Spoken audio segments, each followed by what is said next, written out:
بسم اللہ الرحمن الرحیم۔ السلام علیکم۔ سعودی اردو نیوز چینل میں آپ سب کو خوش آمدید کہا جاتا ہے۔ سعودی عرب میں غیر ملکی افراد کے خلاف سعودی عرب کے سیکیورٹی ادارے مشترکہ تفتیشی کمیٹی کے ذریعے اہم ترین کارروائیاں شروع کر چکے ہیں، جس میں تازہ ترین اطلاعات کے مطابق 9 سپٹمبر سے 15 سپٹمبر تک سعودی عرب میں موجود غیر قانونی طور پر مقیم 16,466 غیر ملکی افراد کو گرفتار کر لیا گیا ہے۔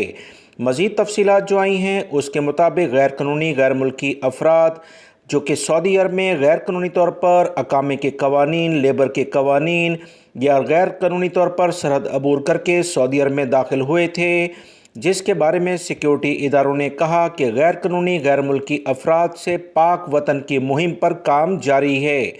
تازہ ترین اطلاعات کے مطابق 6,470 ایسے افراد کو گرفتار کیا گیا جو اقامہ قوانین کی خلاف ورزی کر رہے تھے۔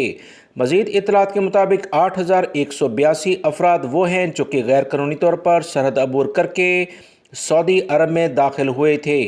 سعودی سیکیورٹی اداروں نے کہا کہ ایسے افراد جو لیبر قوانین کی خلاف ورزی کرتے ہوں گے، ان کی تعداد سعودی عرب میں جو ابھی ایک ہفتے میں گرفتار ہوئی ہے وہ 1,814 ریکارڈ پر آئی ہے۔ سیکیورٹی اداروں نے تمام کمپنیوں کفیلوں سے کہا کہ ان کے ملازمین اگر دوسری جگہ پر کام کرتے ہوئے پکڑے گئے تو نہ صرف ملازمین کے خلاف کارروائی ہوگی بلکہ ایسے کمپنی اور کفیلوں سے بھی پوچھ گچھ کی جائے گی۔